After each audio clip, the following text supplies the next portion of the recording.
Morning fog hung over the concrete walls of the River Valley Correctional Facility as Philip Cole parked his old Honda Accord in the secure staff parking lot. 6 in the morning, as usual. 8 years as a security guard had ingrained habits in him that he never strayed from for a minute.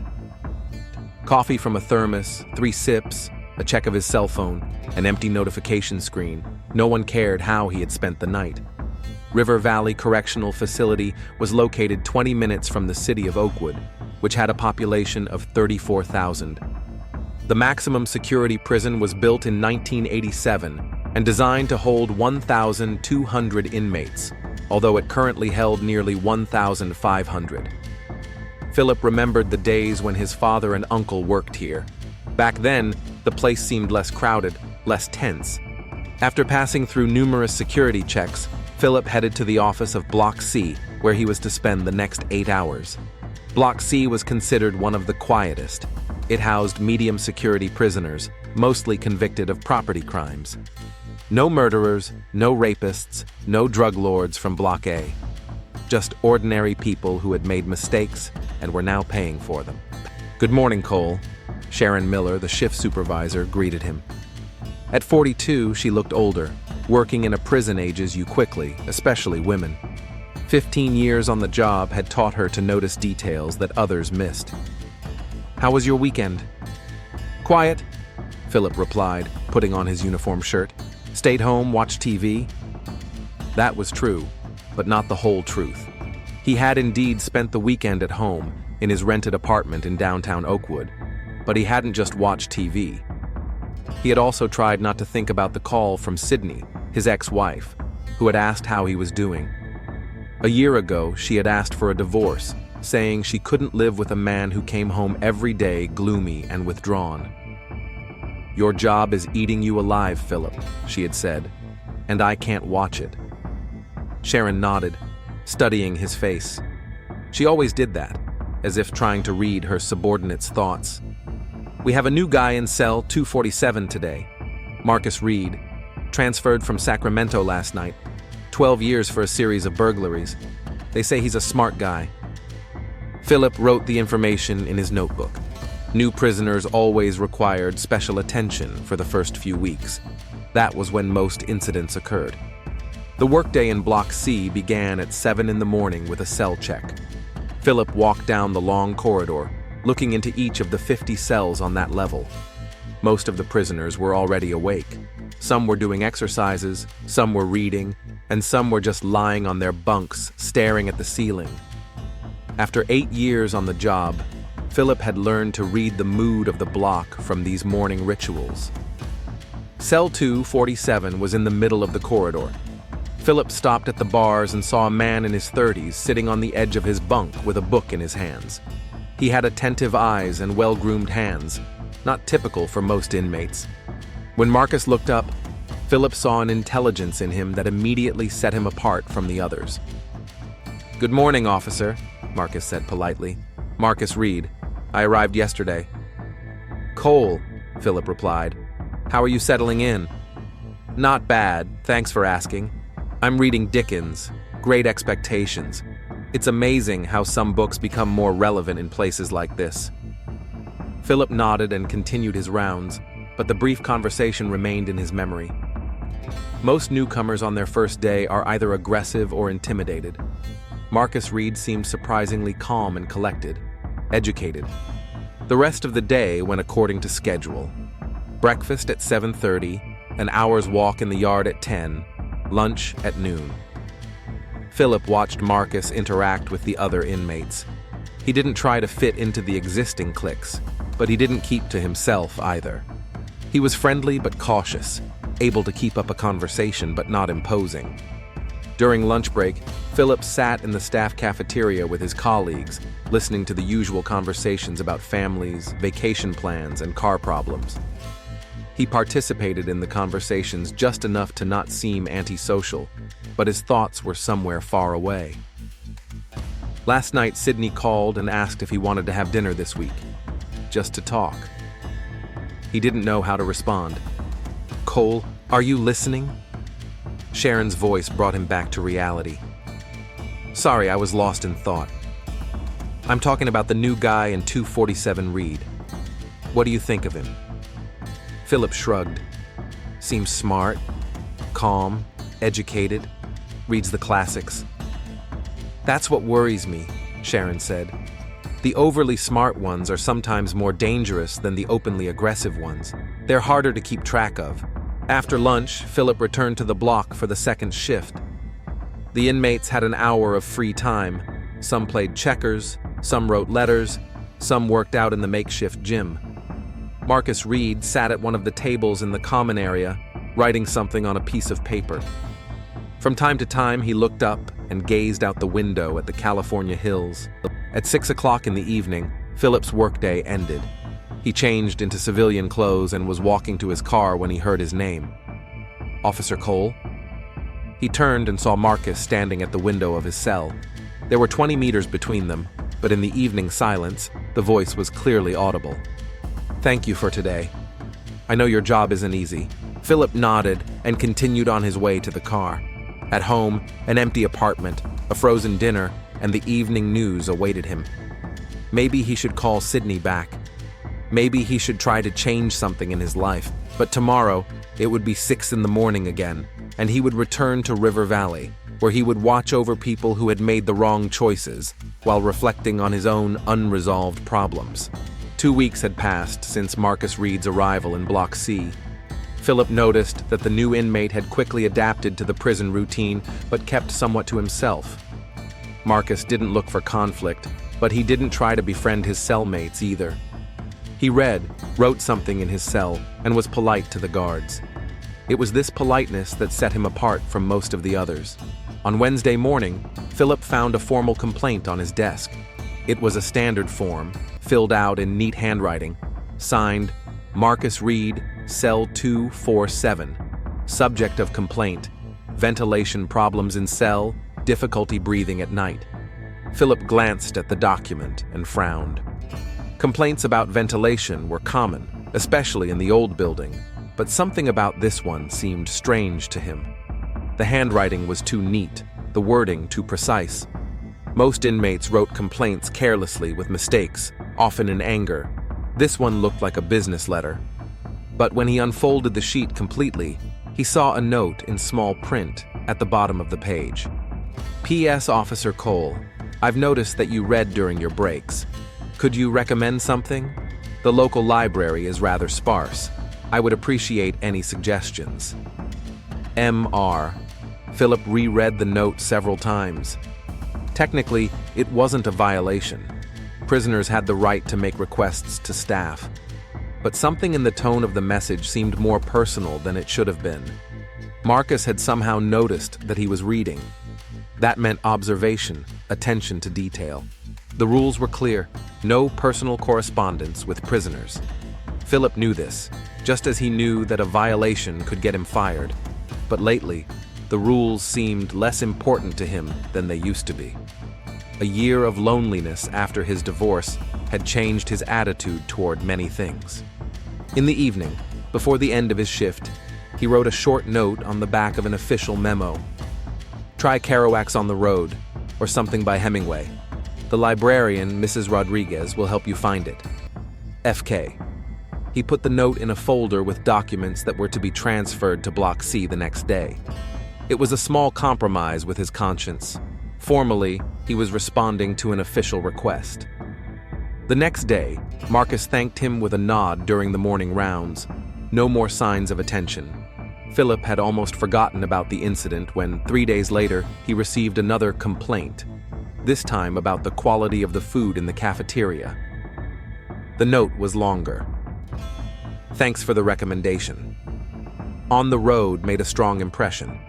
Kerouac understood what it meant to feel trapped by circumstances. Have you read this book yourself recently? I would be interested to hear your opinion on how the protagonist copes with the feeling of being stuck in a rut in life. Philip read these lines in the staff room during his lunch break. His colleagues were discussing the upcoming match, but he wasn't listening. Marcus's question struck a chord deep inside him. Feeling stuck in life was exactly how he had been feeling for the past few months. Meanwhile, 20 minutes away from the prison, Sydney Cole sat in the teacher's lounge at Roosevelt School, checking the third graders' notebooks. The divorce had been her idea, but that didn't make it any less painful, especially when she thought about how Philip had been at the beginning of their relationship, attentive, caring, capable of deep conversation. "You're thinking about him too much," said her colleague Jennifer, noticing her pensive gaze. "You've been divorced for a year now." "I'm worried about him," Sydney replied. "When we talked last week, he sounded distant, even more so than usual. Maybe he needs time. Some people need more time to recover." But Sydney knew Philip better. Time didn't solve his problems. It made them worse. The longer he was alone, the deeper he sank into himself. Working in prison didn't help. It required constant vigilance, distrust, emotional detachment, qualities that destroyed personal relationships. In prison, Philip wrote a response to Marcus's question. "Kerouac sought freedom in movement, but I think true freedom lies in taking responsibility for your choices. Dead ends often exist only in our perception." He sent the note, knowing he was crossing a line. This was no longer official correspondence. It was a conversation. The reply came 2 days later. "Interesting thought about responsibility. But what do you do when taking responsibility itself creates a new dead end? For example, when a person works in a system that requires them to be someone they don't want to be. Have you ever felt that way?" The question was too personal, too poignant. Philip realized that Marcus had somehow guessed his inner state, or he was just smart enough to ask a question that could touch anyone in his position. Sharon Miller noticed changes in Philip's behavior around this time. He became distracted during briefings, participated less in general conversations, and stayed behind after his shift more often, supposedly to fill out reports. When she walked past his desk, she saw that he was writing something in a notebook, not work notes, but something personal. "Cole, are you okay?" she asked him on Friday after his shift. "Sure, just a little tired." "Maybe you should take some time off? You haven't taken any time off in 6 months." "No need. Work helps me take my mind off things." It was this phrase that made Sharon wary. In 15 years on the job, she had learned to recognize the signs of emotional burnout in her subordinates. Philip had always been a reliable employee, but something in him had changed in recent weeks. For the first time in months, Philip didn't spend the weekend at home in front of the TV. He went to the Oakwood City Library and picked up a few books he wanted to discuss with Marcus. Flowers for Algernon, One Flew Over the Cuckoo's Nest, Shantaram. Books about people trapped by circumstances. The librarian, an elderly woman named Mrs. Chen, smiled at him. "It's been a while, Mr. Cole. Good choice of books. I've been reading more than usual lately." "Reading helps with loneliness," she said softly. "Good books are like good friends. They understand how you feel." At home, Philip read late into the night, making notes in the margins, thinking about what to write to Marcus in his next letter. He knew he was breaking the rules, risking his career, but this was the first real communication he'd had in months. On Monday morning, he handed Marcus a long letter with his thoughts on books, the nature of freedom and responsibility, and how the system can change a person. He wrote carefully but honestly. Marcus replied the same day. "Your thoughts on the system are very profound. I think you understand more than many people on both sides of the bars. Sometimes the guards are just as much prisoners as we are. It's just that your cells look different." That phrase stuck in Philip's mind for the rest of the day. Your cells look different. Marcus was right. His apartment, his routine, his loneliness were a kind of prison. But unlike real prisoners, he had a key. The question was whether he would have the courage to use it. When Sydney called him that evening, he sounded animated for the first time in a long time. "You sound different," she remarked. "Has something changed?" "Maybe," he replied. "I've been reading a lot lately. I've been thinking about different things." "That's good, Phil. You've been closed off for too long." He didn't tell her about the letters, about Marcus, about feeling understood for the first time in months. Some things are too difficult to explain, especially to an ex-wife. The third week of correspondence changed the usual rhythm of Philip's life. He woke up thinking about what he would write to Marcus today, and fell asleep thinking about the replies he had received. The letters came almost every day now, hidden among official documents or discreetly passed on during rounds. In his last letter, Marcus wrote, "Philip, I hope I can call you by your first name. Your thoughts on Shantaram struck me with their depth, especially what you said about how a person can lose themselves in a system that requires them to give up their humanity. I think you understand this firsthand." Using his first name was a conscious boundary Marcus had crossed. Philip noticed it, but did not object.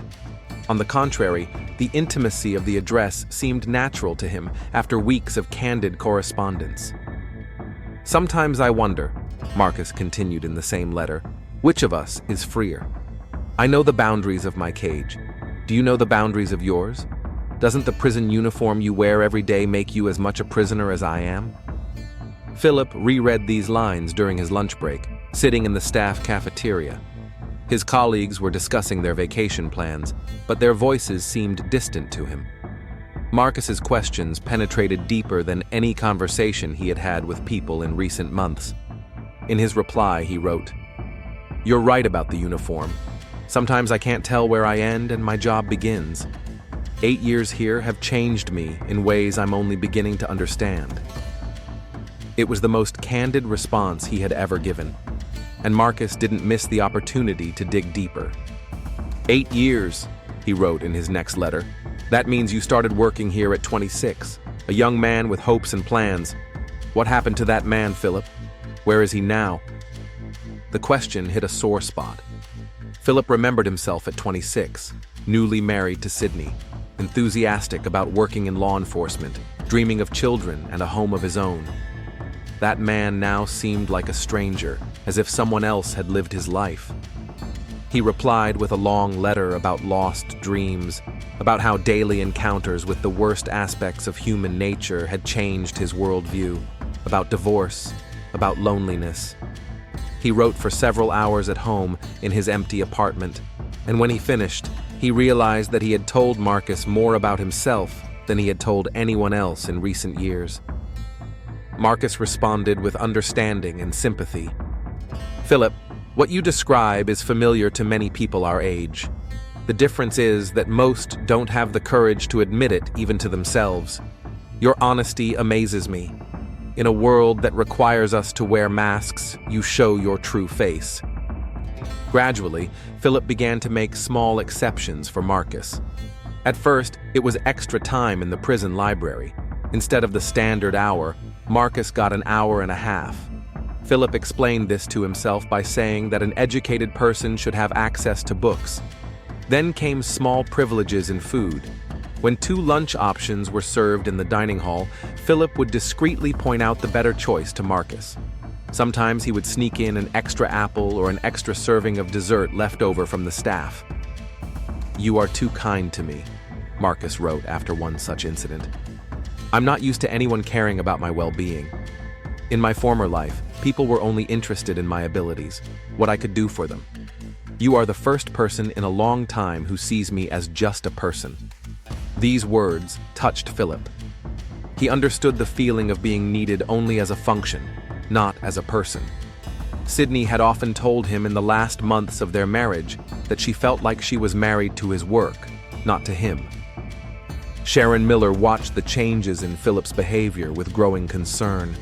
She noticed that he was lingering near camera 247 longer than usual during his rounds.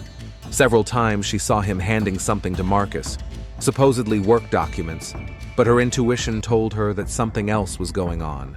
On Thursday morning, she decided to check the library log and discovered that Marcus Reed was receiving extra reading time more often than other inmates, always with Officer Cole's permission. "Philip," she called out to him after the morning briefing, "we need to talk." In her office, she closed the door and sat down across from him. "You spend a lot of time with the new inmate, Reed.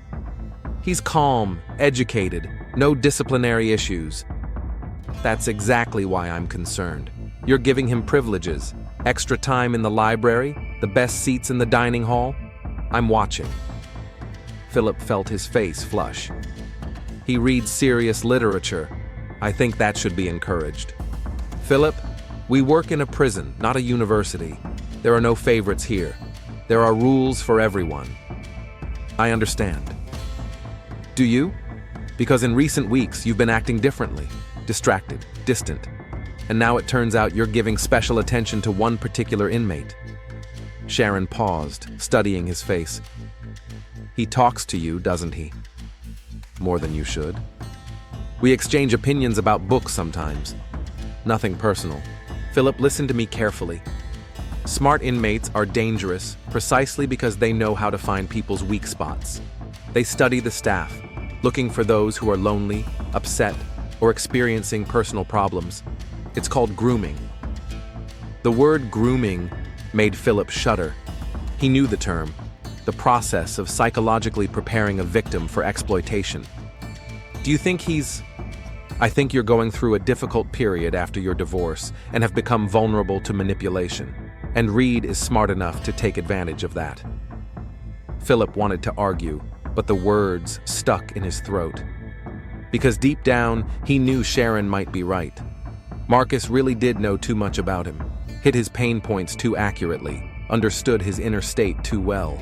But at the same time, their correspondence was the only bright spot in his gray life, the only conversations that made sense to him. I'll be more careful, he promised Sharon. I hope so, because if I see any more violations, I'll have to write a report. Philip spent the rest of the day in internal conflict. Logically, he understood that Sharon was right, but emotionally, he couldn't imagine ending his correspondence with Marcus. It would be like cutting the only thread that connected him to the feeling that he was a living person, not just a function in the prison system. In the evening, he sat at home for a long time, looking at Marcus's last letter. It said, "Philip, I want you to know that our communication means a lot to me. It's easy to lose faith in humanity in this place, but you remind me that there are people who can see beyond the forms and prisoner numbers. You see me as a human being. For that, I will always be grateful to you." How could he stop communicating with someone who wrote such words? How could he give up the only real connection he had? The next day, he wrote a reply, but it was shorter than usual. "Marcus, I appreciate your words. Our communication is important to me too, but we need to be more careful. The authorities are paying attention." The reply came the same day. "I understand your concern. Maybe we should find another way to communicate, more discreet. I don't want to cause you any trouble, but I also don't want to lose the only real friend I have." The word friend struck Philip. When was the last time someone called him a friend? Sydney was his wife. His colleagues were his co-workers, but he hadn't had any friends in a long time. On Saturday, he met Sydney at a cafe in downtown Oakwood. She had suggested it a week ago, and he had agreed, although he wasn't sure why. "You look better," she said, studying his face. "Less tense. I'm reading more, thinking more." "What are you thinking about?" He couldn't tell her about Marcus, about the letters, about the inner conflict that was tormenting him. Instead, he said, "About what we're doing wrong in our lives, about how work can change a person." "Phil, I've always said this job isn't for you. You're too sensitive for the prison system." "Maybe. But what else can I do?" "A lot. You're smart, educated, a kind person. You've just forgotten that." Her words echoed Marcus's, and it puzzled Philip. Two very different people saw something in him that he himself did not notice. When he got home, he wrote Marcus a long letter about his meeting with his ex-wife, about how difficult it is to maintain a relationship when you work in a system that requires constant vigilance and mistrust. "I understand you better than you can imagine," Marcus replied. "My job before my arrest also required me to distrust people.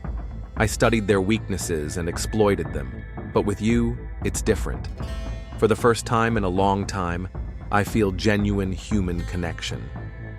On Monday morning, Sharon called Philip back into her office. I checked the surveillance cameras, she said without preamble. Last Friday, you spent 7 minutes at camera 247. A standard check takes no more than a minute. Philip was silent. What are you talking about for so long? Books. Life. He's a smart man. Philip, I'm giving you one last warning. Stop these conversations. Immediately. Otherwise, I'll have to refer the matter to internal affairs. As he left the office, Philip realized he was standing on the edge of a precipice. On one side was his job, his career, his security. On the other, the only real human connection he had. That evening, he wrote to Marcus, "We need to stop corresponding. It's too risky." The reply came the next morning. "Philip, I understand your concerns, but before we stop communicating, can we meet once? In person? There are things I want to tell you directly, important things." Tuesday, March 15th, 2:30 p.m. Philip Cole walked down the service corridor of Block C, holding Marcus's last letter in his hand. He had reread it 10 times since morning, but still couldn't make a final decision. The meeting was scheduled to take place in the old storage corridor on the 3rd floor, a place that was rarely patrolled and was outside the surveillance camera zone. "There are things I need to tell you in person," Marcus wrote, "about my past, about why our communication is so important to me. But most importantly, I want to thank you for restoring my faith in humanity. It won't take more than 10 minutes." Philip knew he was breaking the rules. An unauthorized meeting with an inmate could cost him his job. But Marcus's words of gratitude touched something deep inside him. When was the last time someone thanked him for his humanity? The storage corridor on the 3rd floor was a narrow passage between 2 rows of old metal shelves filled with boxes of documents and obsolete equipment. The dim lighting cast long shadows. Philip got there first and waited, nervously fiddling with his keys. Marcus appeared right on time. In his prison uniform, he looked smaller than usual, but his eyes burned with the same intelligence that had attracted Philip from their first meeting. "Thank you for coming," Marcus said quietly. "I know it's risky for you." 10 minutes, Philip replied. "Speak." Marcus moved closer, and in the dim light, Philip noticed something strange in his behavior. The prisoner's hands were hidden behind his back, and his gaze was harder than usual. "Philip, over these weeks, I've come to realize that you're a really good person. Lonely, seeking understanding, willing to break the rules for human connection. What are you getting at? That people like you are very useful to people like me." Marcus slowly pulled a homemade knife from behind his back, a sharp piece of metal wrapped in cloth instead of a handle. "You see, Philip, all these weeks you've been giving me valuable information. Shift schedules, security system features, weak points in surveillance, without even suspecting it." Philip felt the blood drain from his face. "What are you saying?" "I'm saying that I've been planning my escape for 2 months, and without knowing it, you gave me all the information I needed. Every time you described your workday, complained about your colleagues, talked about problems in prison, you were helping me make a plan." Reality hit Philip like an icy wave. All the conversations about books, life, humanity. It was all an act. Marcus had used his loneliness and need for understanding to get information. All this time, I was studying you, yes. Looking for ways to get you to open up. Your loneliness after the divorce, your dissatisfaction with your job, it was all written on your face from day one." Philip backed up against the wall, instinctively reaching for the radio on his belt. But Marcus was faster.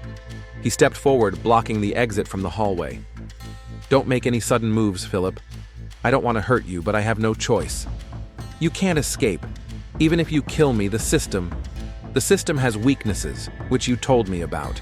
The guard change at 3 p.m., the blind spot between the blocks, the old service exit on the east side. Remember our conversation about how hard it is to work in an outdated building?" Philip remembered. He had indeed complained to Marcus about the shortcomings of the prison infrastructure, about how difficult it was to control all areas with limited staff. But the main problem, Marcus continued, keeping his eyes on him, is that you started to suspect. Yesterday, after talking to your boss, you wrote to me about the need to stop communicating. And this morning, I saw you looking at me during breakfast. You started to understand. I won't tell anyone, Philip tried to convince him. We can forget about all this. We can't, Philip, because now you know, and sooner or later, your conscience will make you report it, or your boss will make you tell about our meetings. Marcus gripped the knife handle tighter. I'm sorry. Honestly, you're the only person here who has shown me any humanity. Please. Marcus struck quickly and accurately between the ribs, right in the heart. Philip felt a sharp pain, then a strange warmth spreading across his chest. He tried to scream, but instead of a scream, only a rattle came out of his mouth. As he fell to the concrete floor, he saw Marcus wipe the knife on his robe and then hide it back in his belt. The last thing Philip heard was footsteps receding down the hallway. At 2:47 p.m., security guard Tom Jackson discovered Philip Cole's body in the third-floor storage corridor. The blood had not yet coagulated, forming a dark pool around the motionless body.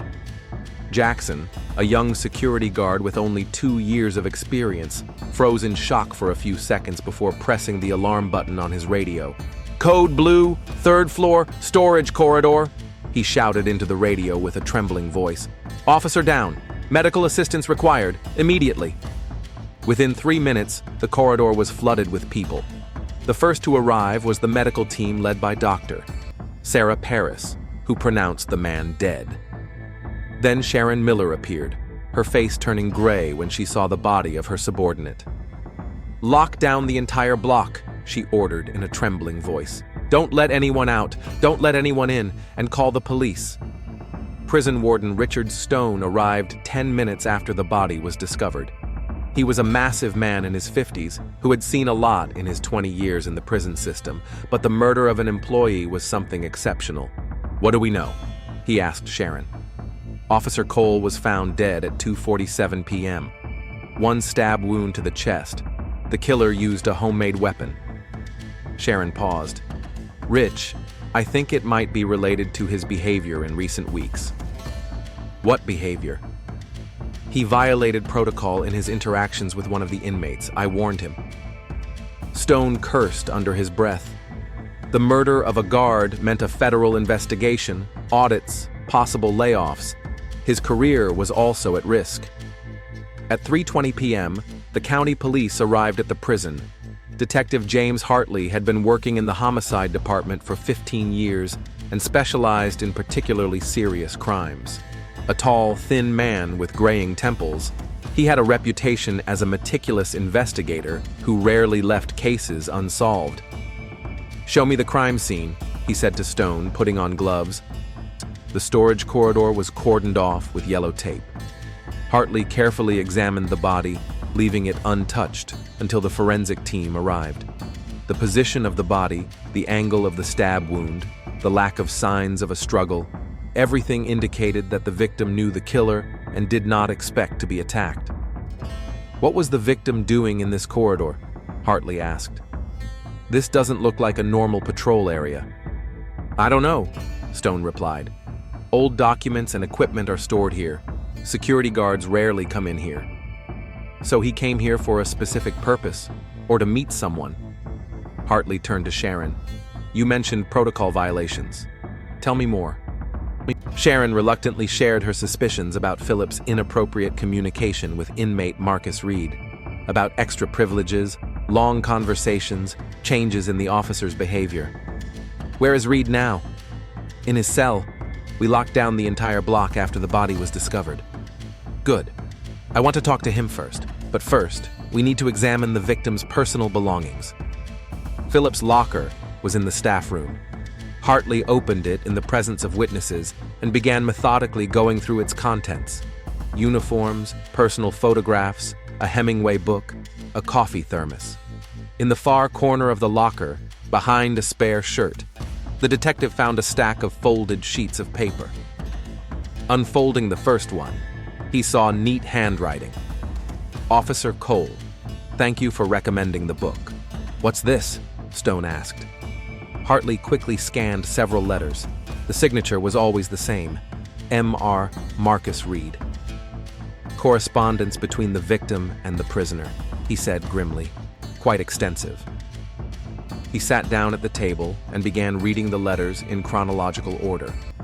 They began innocently, conversations about books and literature. But gradually, they became more personal, more intimate.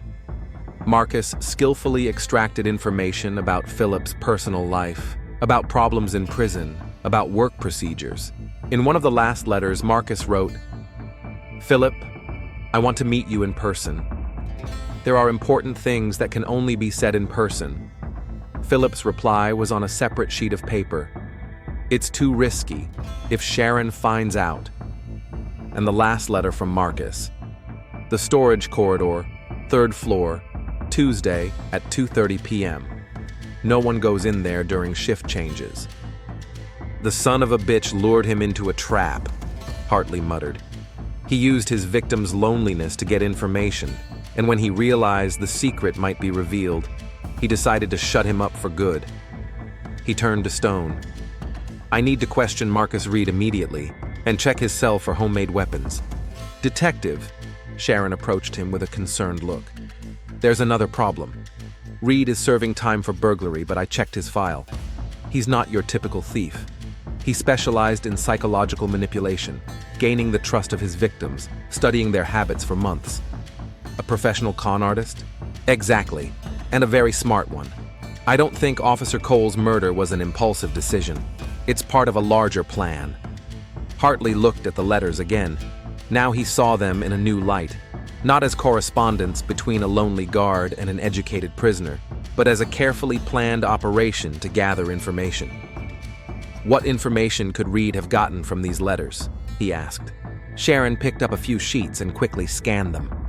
Shift schedules, security system features, weak points in surveillance. Philip described his work in great detail, complaining about the shortcomings of the system. Enough to plan an escape? More than enough? At 4:15 p.m., the forensic team arrived and began processing the crime scene. Hartley used this time to study Marcus Reed's personal file. 29 years old, college degree in psychology, specializing in social behavior.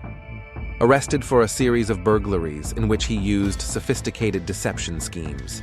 "This guy knows how people work," Hartley said to his partner, Detective Rodriguez, who had arrived to assist with the investigation. He studied his victim, found his weaknesses, and exploited them. Motive? Escape. Cole gave him information about the security system without realizing it. When his bosses became suspicious, Reed realized the secret would be revealed and decided to eliminate the witness. At 5 p.m., when the forensic team finished photographing the crime scene, Hartley was ready to interrogate the prime suspect. He walked down the corridor of Block C to cell 247, holding a stack of letters in his hand, evidence that would expose the killer. The prison was still on lockdown. The inmates were locked in their cells, and the staff was nervous. Everyone understood that the murder of the guard had changed the atmosphere of the institution forever. Marcus Reed was sitting on his bunk in his cell reading a book when the detective approached the bars. He looked up and calmly stared at Hartley, as if he had been expecting him. "Mr. Reed," said the detective, "I need to talk to you." Cell 247 was a standard single cell in Block C. A narrow bunk, a metal table, a sink, and a stainless steel toilet. Marcus Reed sat on the edge of the bunk with a book in his hands, the same volume of Dickens he had been reading on the first day. When Detective Hartley approached the bars, Marcus closed the book and placed it on the table with almost theatrical neatness. "Detective Hartley, I presume?" Marcus said calmly. "I was expecting your visit. Mr. Reed, you know why I'm here?" "I assume it's in connection with the tragic death of Officer Cole." Marcus stood up and walked over to the bars. "A terrible loss. Philip was a good man." Hartley studied the prisoner's face. No signs of nervousness or guilt. Marcus spoke of Philip's death as ordinary people discuss the weather. Where were you today between 2:30 and 2:45? In my cell, reading. As usual at that time of day. Who can confirm that? Marcus shrugged. I'm afraid no one. The neighboring cells are empty. Their occupants were in the workshop. It's a fairly secluded time of day. Mr. Reed, I found something interesting in Officer Cole's locker. Hartley took out a stack of letters. Extensive correspondence between you and the victim. Would you like to comment? For the first time, something resembling surprise flashed in Marcus's eyes, but he quickly regained his composure. Philip was an educated man. We discussed literature. Literature? Hartley opened one of the letters. Here's what you write. Tell me more about the procedure for changing shifts. It must be difficult to work with such limited staff. Is that a discussion of literature? Marcus remained silent. And here, I wonder how you deal with the technical problems of the building. There must be areas that are poorly controlled. Is that also a literary conversation? I was interested in his work out of human sympathy. Hartley took out the last letter. And this? Storage corridor, 3rd floor, Tuesday, 2:30 p.m. What kind of meeting is that? Now, Marcus was silent for longer. The detective saw him considering his options, weighing the possibilities. Mr. Reed, I'm going to search your cell. Do you have anything to say before I begin? Do what you have to do, detective. Hartley radioed for a search team. While they were on their way, he continued the interrogation. Tell me about your education. Psychology, correct? Bachelor's degree from Berkeley, major in social behavior. Useful knowledge for someone in your line of work. What line of work, detective? Manipulating people, studying their weaknesses, gaining the trust of victims. Marcus smirked. You're describing half of the professions in America: marketing, sales, politics. The search team arrived 10 minutes later. Marcus was temporarily transferred to an empty cell next door while the officers methodically searched his apartment. They dismantled his bed, checked every crack in the walls, and examined the water pipes. They found the murder weapon 20 minutes later. The homemade knife was hidden inside the binding of a thick dictionary. The pages had been cut out to form a hiding place. The metal blade was about 6 inches long, sharpened to a razor's edge, with a handle wrapped in cloth. Congratulations, Hartley said, showing Marcus the weapon. Fingerprints on the handle, traces of blood on the blade, case closed. For the first time in the entire conversation, Marcus's mask of impassivity slipped. He realized the game was over. All right, he said quietly. What do you want to know? Everything, from the beginning. Marcus sat down on the bunk in the empty cell and folded his hands in his lap. When he spoke, his voice was calm, almost matter-of-fact. I started planning my escape from the first day I was in this prison. I studied the staff, looking for weak links. Philip stood out from the start, recently divorced, lonely, dissatisfied with his job. A classic profile for emotional manipulation. Did you study him? I observed him, analyzed him. He read during breaks, which meant he valued intellectual conversation. He avoided his colleagues, which meant he was looking for deeper connections. He looked tired and depressed, which meant he needed understanding and support. Hartley wrote down every word. It was a sincere confession, but it was delivered in the tone of a lecturer explaining an academic concept. The first letter was a test. I wanted to see if he would break protocol by responding to a personal appeal. When he replied, I knew he was hooked. And then you studied him? Then I gave him what he was missing. Understanding, intellectual communication, a sense of importance. People are willing to do a lot to feel understood. Marcus spoke about this without the slightest sign of remorse. To him, Philip was not a person, but a tool to achieve a goal. Each letter was designed to obtain specific information. I complained about the conditions of detention, and he described the problems in the prison. I asked about his work, and he told me about security procedures. I expressed sympathy for his loneliness, and he opened up even more. And the escape plan? It was almost ready to be put into action. The shift change at 3 p.m. creates a 10-minute window with minimal supervision. The old service exit on the east side is poorly guarded. Philip himself told me about the patrol schedule. Hartley imagined the scale of the disaster that had been prevented. An experienced manipulator on the loose would have been dangerous to many people. Why did you kill him? Because he became a threat. After talking to his boss, he became suspicious. His last letters were paranoid, unwilling to continue communicating. Sooner or later, he would have confessed everything. So you lured him into a meeting. I used his need for human contact one last time. He came because he believed I was thanking him for his friendship. Marcus shrugged. In a way, I was. The interrogation continued for another hour. Marcus described in detail his methods of psychological influence, how he studied Philip's personality, and how he prepared for the escape.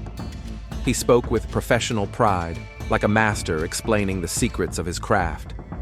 At 7:30 p.m., Hartley finished writing up the report. Marcus Reed was officially charged with first-degree murder of a correctional officer. Taking into account the sentence he was already serving, he faced life imprisonment. That same evening, Detective Hartley drove to Oakwood to inform the victim's ex-wife of the tragedy. Sydney Cole lived in a small house on Maple Street, in a quiet neighborhood not far from the school where she worked. When she opened the door and saw the grim-faced police officer, she knew immediately that something terrible had happened. "Mrs. Cole, I'm Detective Hartley. May I come in?" She led him into the living room, where her grading notebooks lay on the coffee table. A typical evening for a teacher, one that would now change forever. "Is this about Philip?" she asked, sitting down on the edge of the sofa. "Yes, ma'am. I'm very sorry to inform you that your ex-husband was killed today in the line of duty." Sydney covered her face with her hands.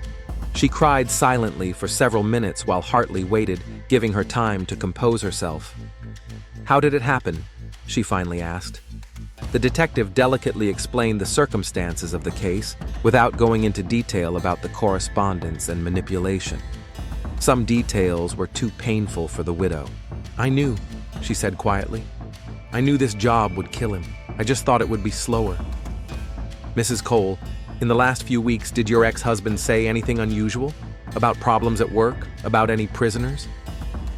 "We rarely talked, but the last time he sounded different, more animated. He said he was reading a lot, thinking about different things."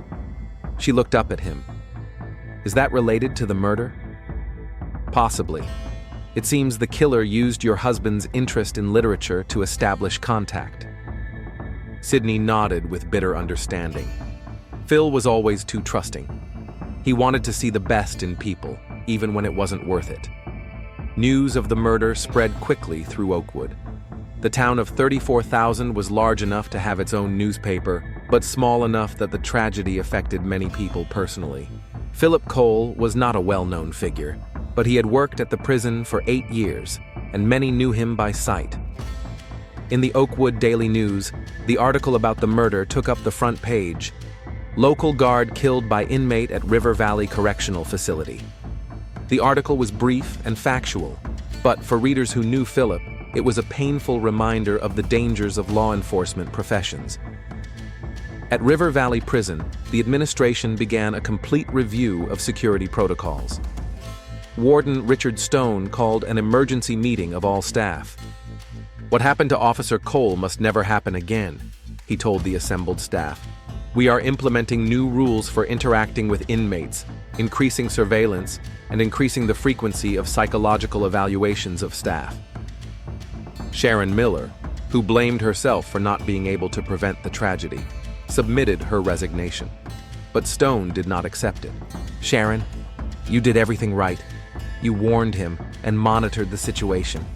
No one could have foreseen this outcome." "I should have acted more decisively. I should have suspended him from work when I suspected violations." "If you had done that, Reed would have simply found another victim. There's only one way to stop people like that: complete isolation." Marcus Reed was transferred to a maximum security unit to await trial. In his new cell, he had no books and no opportunity to communicate with other inmates or staff. 23 hours a day in solitude, that was the price he paid for murder. But even there, he continued to observe, study, and plan. Because for people like Marcus Reed, others were always just tools to achieve his goals. Marcus Reed's trial took place 4 months later. The trial lasted only 3 days. The evidence was irrefutable. A homemade knife with fingerprints, letters, witness testimony, and the defendant's own confession. Sidney Cole attended all the hearings. She wanted to look into the eyes of the man who killed her ex-husband. When Marcus testified, explaining his actions in the same dispassionate tone he had used with the detective, she realized she was looking at a man incapable of remorse. The jury returned a guilty verdict after 40 minutes of deliberation. The judge sentenced Marcus Reed to life imprisonment without the possibility of parole. "Mr. Reed," said the judge, "your actions not only took the life of an innocent man, but also showed complete disregard for human life. Society must be protected from people like you." Marcus listened to the sentence without emotion. Even the prospect of spending the rest of his life in prison did not change his expression. Life went on in the city. River Valley Prison operated under new security protocols. New guards received additional training on how to recognize attempts at manipulation by inmates. But for those who knew Philip Cole, his death was a reminder of how loneliness and the need for human connection can make even strong people vulnerable to those who know how to play on human weaknesses.